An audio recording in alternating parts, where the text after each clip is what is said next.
Historicamente conhecido como ouro negro, o petróleo desempenhou papel central no desenvolvimento econômico e tecnológico da sociedade contemporânea. Presente em cerca de 1/3 da energia consumida no mundo e em inúmeros produtos do cotidiano, como combustíveis, plásticos, asfalto e insumos utilizados na indústria farmacêutica, sua produção sustenta uma das maiores indústrias do planeta. Apesar dessa relevância, o petróleo não é um recurso de crescimento contínuo. Como toda atividade baseada em recursos naturais, sua exploração ocorre em ciclos, marcados por fases de desenvolvimento, maturidade e declínio. Compreender esses ciclos é essencial para refletir sobre os impactos, os desafios e os caminhos possíveis para os territórios onde essa atividade se estabelece.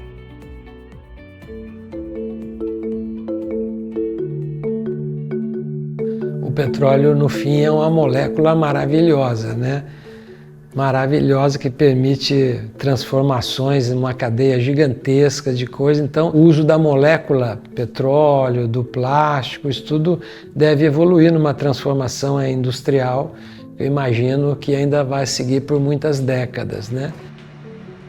É o ouro negro, né? É o ouro negro. O petróleo hoje move uma parte gigantesca da economia, né? Não só daqui, mas de vários outros países. Hoje o petróleo ainda é uma fonte de combustível que move o mundo. Numa estimativa a curto prazo, acredito que ainda assim, as tecnologias, por mais que avancem numa velocidade muito alta, acho que ainda não tem uma tecnologia capaz de substituir o petróleo em curto prazo. Para entender essas transformações, é preciso olhar para a origem do petróleo, seus processos de formação e a forma como ele passou a ser explorado ao longo do tempo.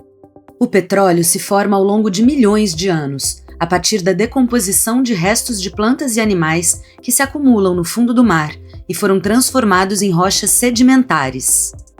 Esses reservatórios podem estar localizados acima ou abaixo de uma espessa camada de sal, caracterizando as formações conhecidas como pós-sal e ao pré-sal. No Brasil, os principais campos produtores estão concentrados no pré-sal.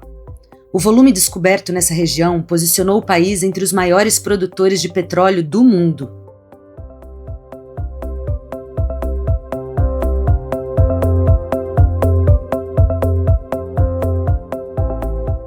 O óleo e gás offshore responde, assim, pela vasta maioria da produção de óleo e gás que a gente tem no Brasil. O offshore, a parte terrestre, é muito pequena. Eu diria que mais de 90% do que o óleo e gás é produzido no Brasil vem do mar.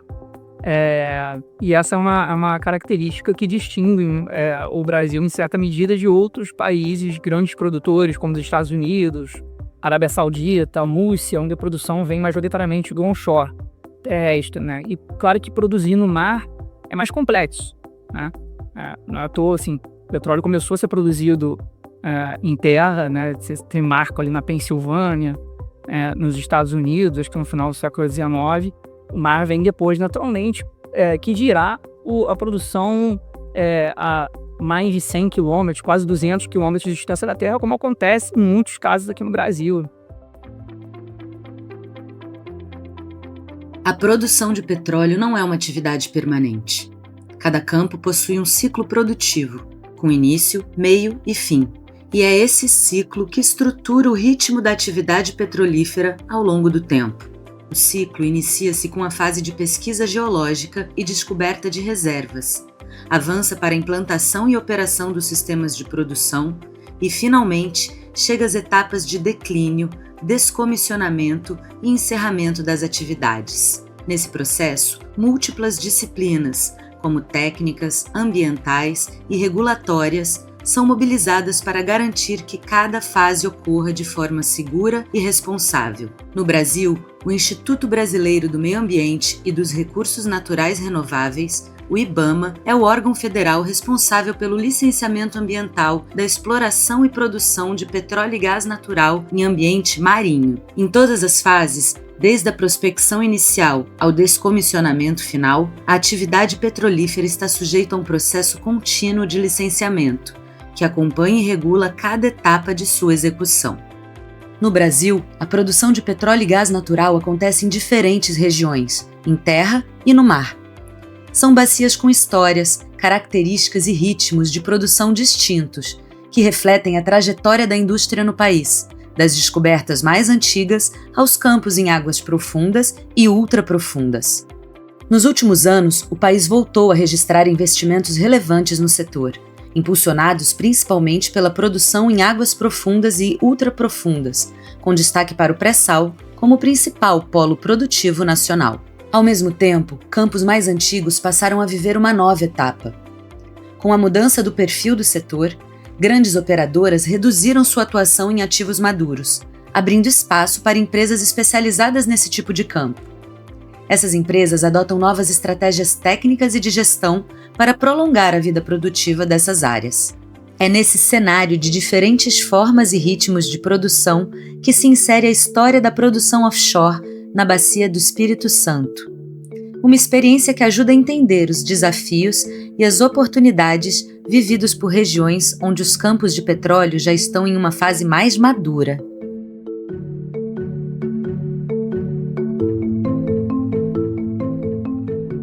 Bacia madura é quando você vai chegando ali ao seu pico de produção, né? Aí dali é ao declínio, vai ficando senil, porque tem os campos mais, como a Bacia do Espírito Santo, são campos que já são mais antigos, a produção dela já está ocorre há bastante décadas. Então, a gente chegou já num platô, tínhamos chegado no platô, na verdade, só que ultimamente, com os novos empresas que chegaram aqui, eles estão conseguindo aumentar a produção, que estão perfurando mais poços, então está aumentando, mas o reservatório, né, ele não se renova, ele chega um pico ali e depois ele entra em declínio. Então isso seria um campo maduro, né? O Espírito Santo, ele passou por 6 anos de queda de produção e uma queda muito abrupta. Então a gente teve um onshore paralisado, a gente teve um offshore com vários campos em declínio e hoje a gente tem uma revitalização acontecendo.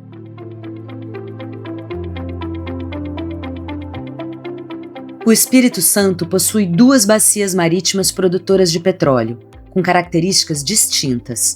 A Bacia do Espírito Santo, que se estende pelo litoral centro e norte do estado, e a Bacia de Campos, que abrange o litoral sul.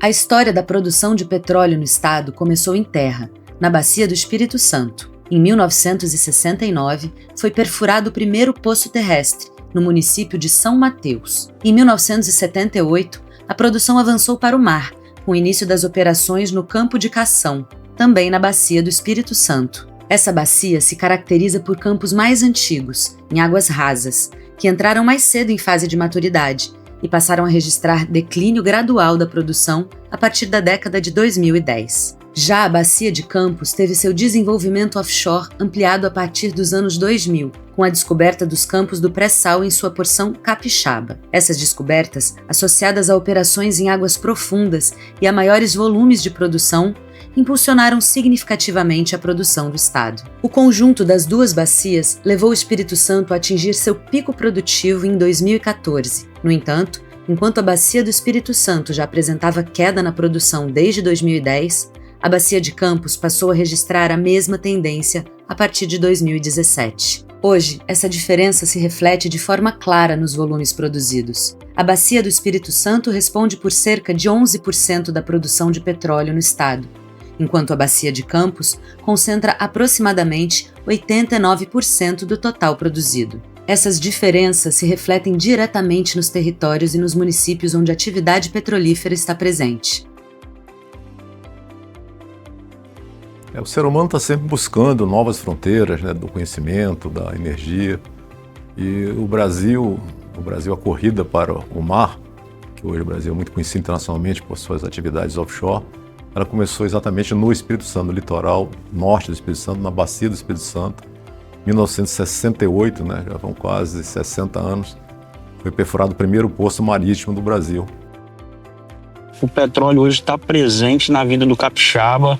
Hoje o petróleo representa 24% do PIB capixaba. Isso é muito recurso, é muito investimento. Nós estamos falando aqui de R$1 bilhão de investimento no estado do Espírito Santo, gerando emprego, gerando renda para a população capixaba. A gente sabe que o estado do Espírito Santo ele tem uma vocação de desenvolvimento portuário e de produção de petróleo, né? Sendo um estado pioneiro, né? A gente pode dizer assim, no âmbito nacional.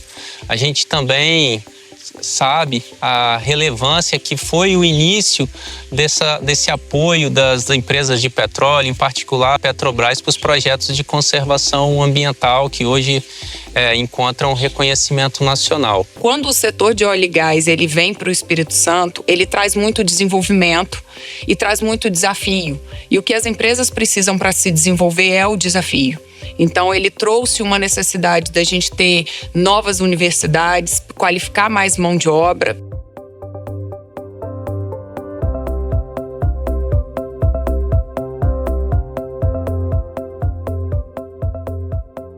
Quando o petróleo é produzido, parte da riqueza gerada retorna para os estados e municípios por meio dos royalties, que são os recursos financeiros pagos pelas empresas como compensação pela exploração de um recurso natural não renovável. Em muitos municípios produtores, esses recursos passaram a ter peso significativo no orçamento público, contribuindo para o financiamento de serviços como saúde, educação, infraestrutura e políticas sociais, e moldando, ao longo do tempo, a economia local, que passou a desenvolver uma relação de dependência com a atividade petrolífera. À medida que a produção entra em fase de maturidade e declínio, a redução dos volumes extraídos tende a impactar diretamente o valor dos royalties recebidos.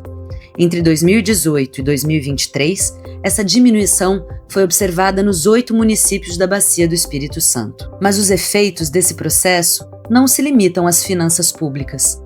A diminuição da atividade produtiva afeta o mercado de trabalho, reduz a demanda por serviços e fornecedores da cadeia de petróleo e gás e diminui a circulação de renda nos municípios produtores.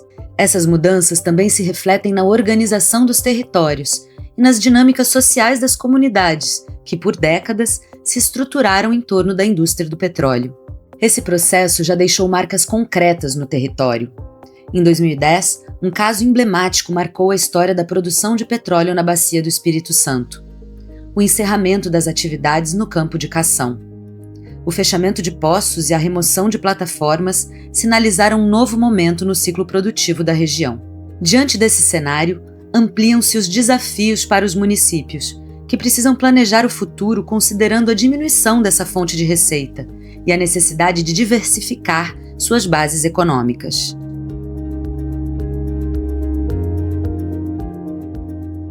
Há impactos específicos que não são de uma hora para outra.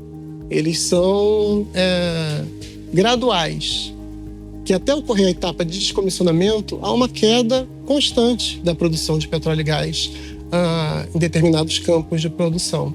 E isso já tem efeitos na organização socioespacial desses municípios. Um dos efeitos mais claros tem a ver com a queda da arrecadação de royalties e participações especiais, ou mesmo da coleta de impostos em algumas localidades. Até o término da produção, nós temos outros efeitos, como a redução de empregos, enfim, e a retirada de outras empresas dessa região que servem de apoio na cadeia produtiva de petróleo e gás offshore. No momento que você entra numa região, explora um poço por 10, 12 anos e acaba aquele poço, você retira dali todos os investimentos. Isso aí é normal, porque você, quando diminui uma produção, você faz com que todo aquele segmento, né, que tem uma ramificação, eles também vão diminuindo. E isso afeta todo mundo, afeta o comércio, afeta o meio de transporte, né, porque você diminui a produção, você manda o empregado embora, esse empregado também ele deixa de consumir, né, e aí vai atingindo a todo mundo que mora na região. Existe uma responsabilidade embutida quando uma empresa entra em um território e sai desse território. Então, a gente tem ali uma cadeia que, na verdade, vive em função desses empreendimentos. Estou falando principalmente dos terrestres, né? Quando a gente vai para o offshore, talvez a gente tenha um distanciamento dessa realidade, dessa proximidade com a comunidade e com a economia local. Mesmo assim, isso acaba trazendo um impacto, né? Quando a gente olha como que aquele território, como que aquele município, né, que recebe royalties, que tem ali uma ou outra divisa em relação à atividade, vai ser impactado com o descomissionamento.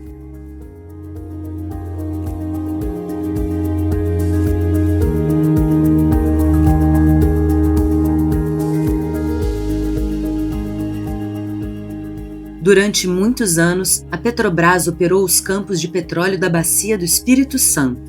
Com a descoberta do pré-sal, a empresa redirecionou seus investimentos para áreas de águas profundas, especialmente na Bacia de Campos, e iniciou sua saída da Bacia Capixaba.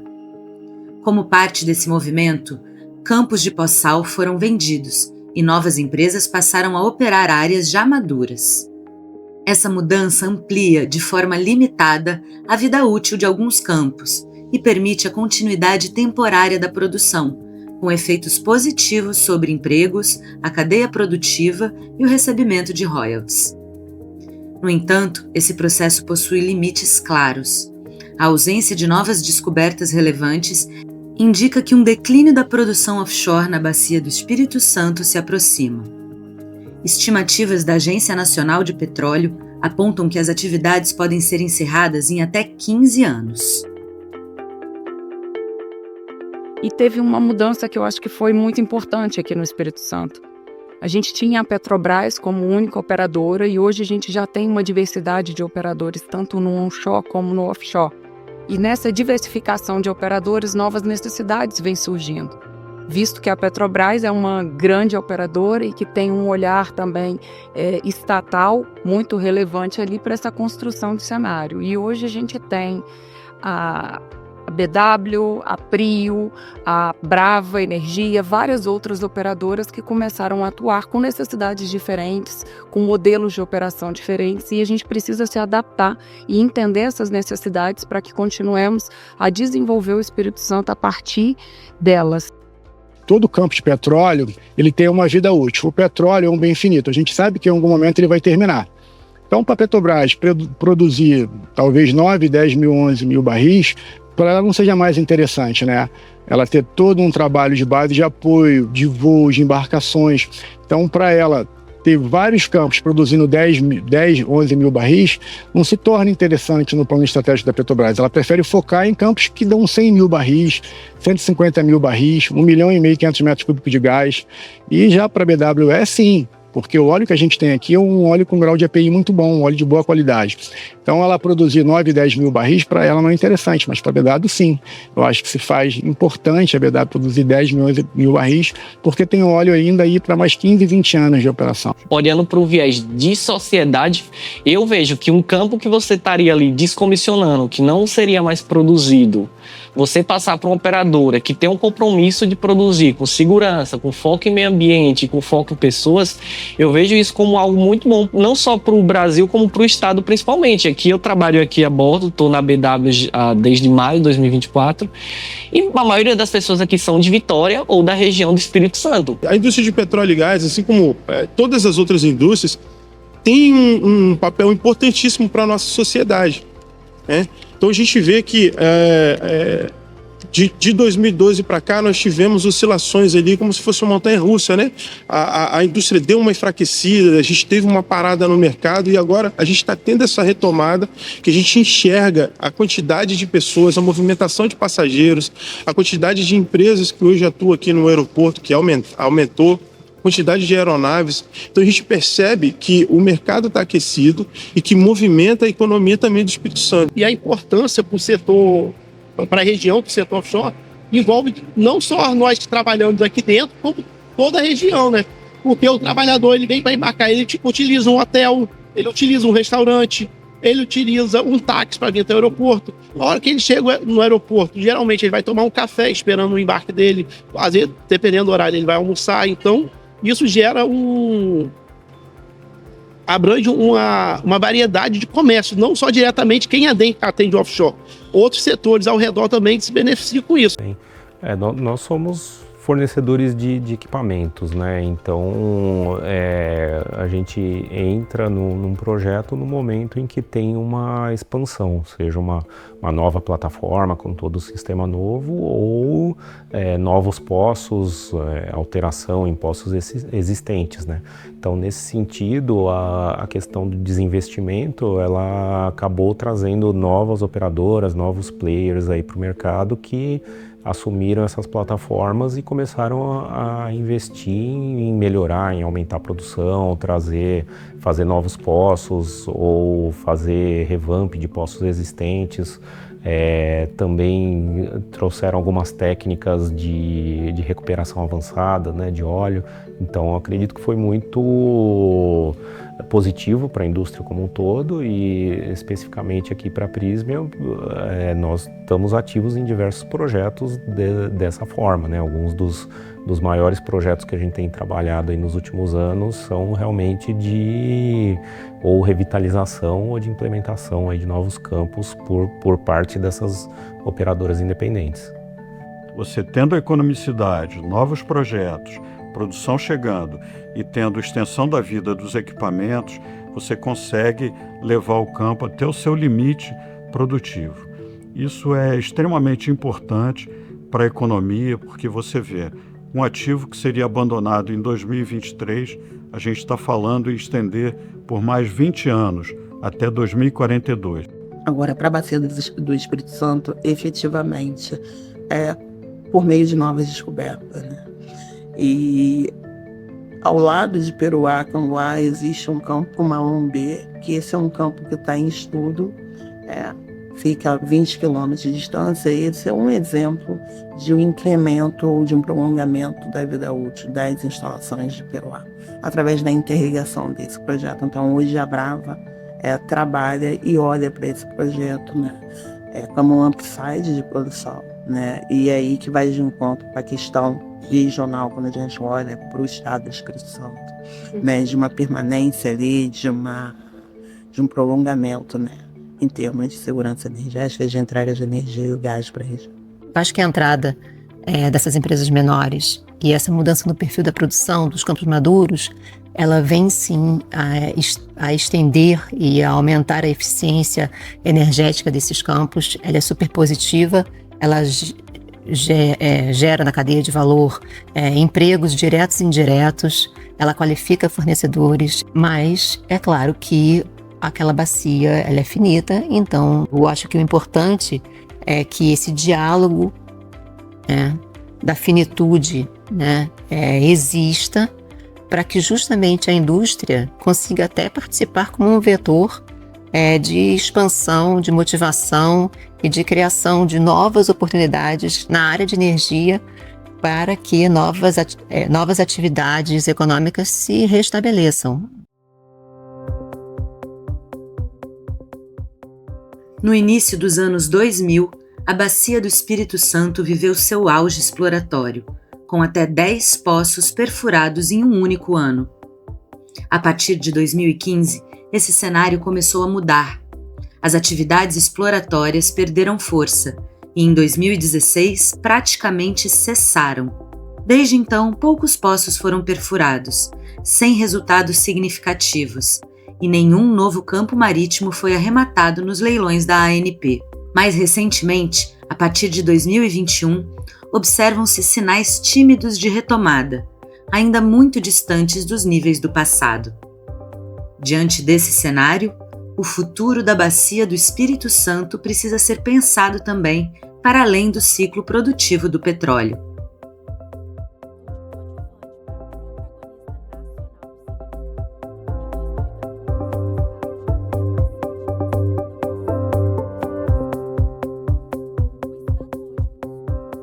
Um desafio recorrente em regiões produtoras de petróleo é a relação entre os recursos gerados por essa atividade e o financiamento dos orçamentos públicos.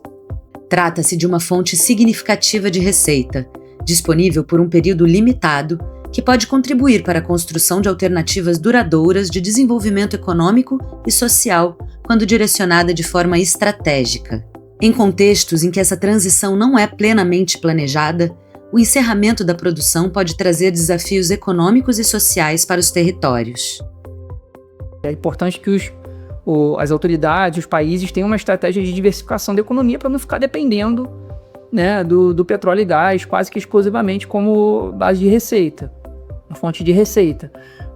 Então, se você está recebendo royalties, entre outras receitas, até via impostos e tal, por conta da atividade petrolífera, é importante que você use isso de maneira, enfim, racional, eficiente, e tendo um plano realmente de governo, políticas públicas que viabilizem uma diversificação econômica, né, associado sempre ao trabalho, enfim, parceria ou não com o governo federal, por exemplo. O Espírito Santo, por sua vez, apresenta elementos relevantes sobre como lidar com o declínio do ciclo produtivo de petróleo. Mesmo diante da redução gradual da atividade em algumas áreas, a arrecadação total dos municípios da Bacia do Espírito Santo continuou a crescer. Esse cenário indica maior diversificação econômica e menor dependência dos recursos do petróleo, que representaram, em média, cerca de 3% dos orçamentos municipais em 2023. Nesse contexto, alguns instrumentos de planejamento e participação social ganham destaque.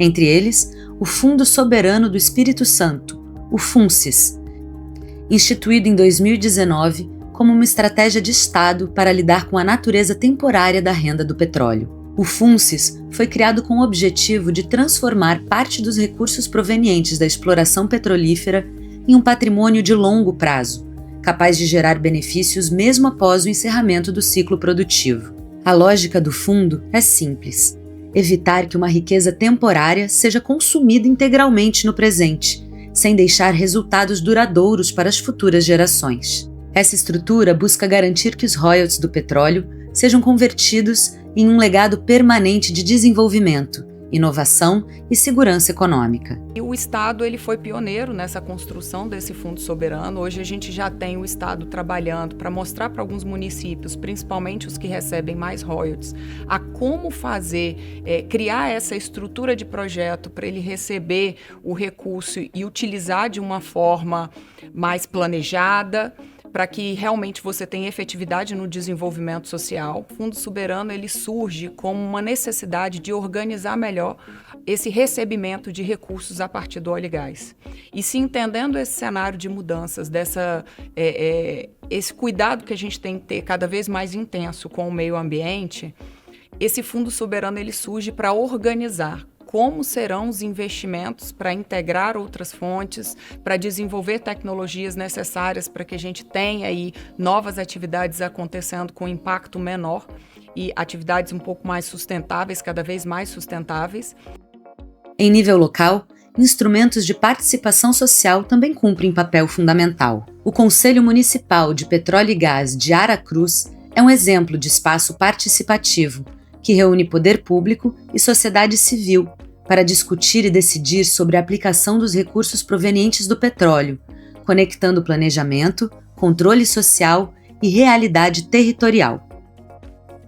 Esse conselho ele é formado pela iniciativa privada, academia, sociedade civil organizada, o poder executivo, legislativo e judiciário, na qual a gente reúne a cada 2 meses com o objetivo de sempre medir e mensurar quais são o direcionamento para a aplicação desses recursos. Atualmente, o Conselho trabalha nos 4 eixos, que é melhoria da infraestrutura, melhoria do ambiente de negócio, a questão da energia e aplicação de energias renováveis, e bem como no setor de inovação. Nós temos um exemplo prático hoje, que esse ano de 2024, nós aprovamos a aplicação do recurso dos royalties para a construção de uma usina fotovoltaica para geração, para atendimento de uma ET. Então, assim, a gente fala assim, que a gente utilizou um recurso finito para atender 2 eixos estratégicos aqui do município. Uma, que é a melhoria do saneamento básico. Utilizamos o recurso finito para tratar a saúde através do saneamento básico, bem como diminuir o consumo da energia de fontes não renováveis, construindo uma usina solar.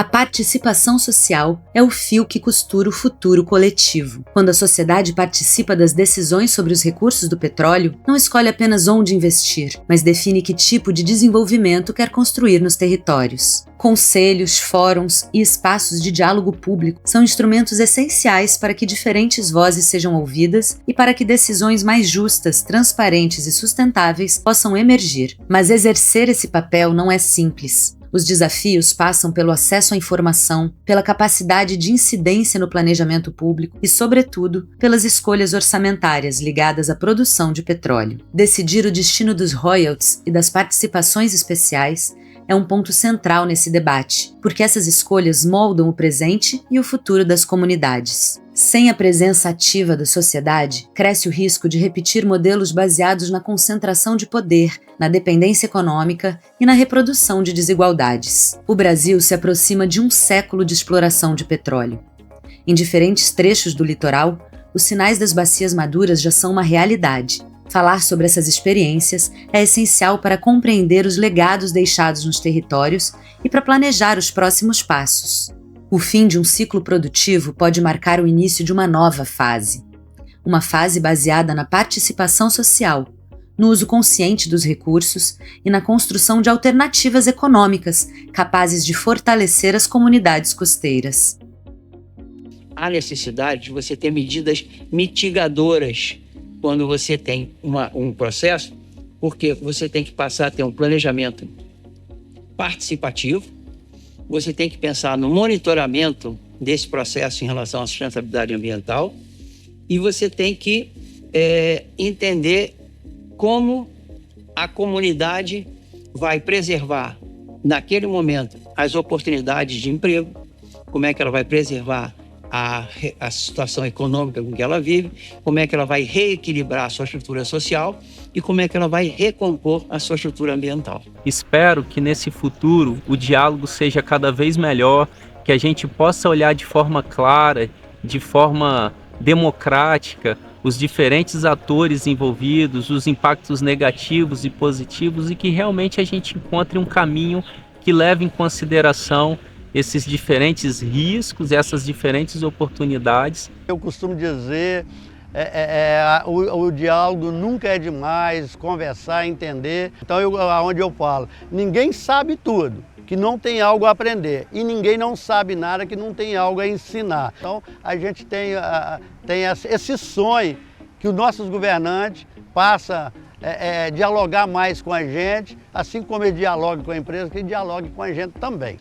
O que a gente espera e sabe que essa exploração ainda durará algumas décadas, né? Então, que de fato o lucro seja compartilhado com quem de fato vive no território. É isso que a gente espera. O que eu acho relevante em termos desse cenário de redução da produção de petróleo e gás em algumas regiões é da gente conseguir fazer com que isso entre na agenda do debate público. Porque é muito fácil colocar na agenda do debate público o que fazer com os royalties. Quando vai chegar vai iniciar uma produção e quando aquelas prefeituras ou mesmo estados começam a receber esses recursos extraordinários. Mas é difícil colocar na agenda do debate público e é necessário, apesar de ser difícil, o debate sobre o que fazer quando os royalties acabarem. E esse cenário, assim, o petróleo um dia vai acabar, todo mundo sabe disso. Mas a gente não tende a se preparar para isso. Isso só vai haver preparo para isso, a meu ver, se houver pressão social para que esse debate seja feito, né? Então, nós do IBAMA, a gente atua sobre esse contexto de maneira muito indireta. A gente fomenta o debate, a gente tenta promover projetos que fomentam o debate sobre essa questão, mas lidar com a mitigação desses impactos, com esses efeitos da redução da arrecadação de petróleo e gás, não é responsabilidade do licenciamento ambiental. Esse é um debate que tem que ser feito pela sociedade como um todo, mais especificamente por aqueles moradores que são beneficiados por políticas públicas financiadas por esses recursos, que tendem a escassear. E aí, como é que ficam essas políticas públicas?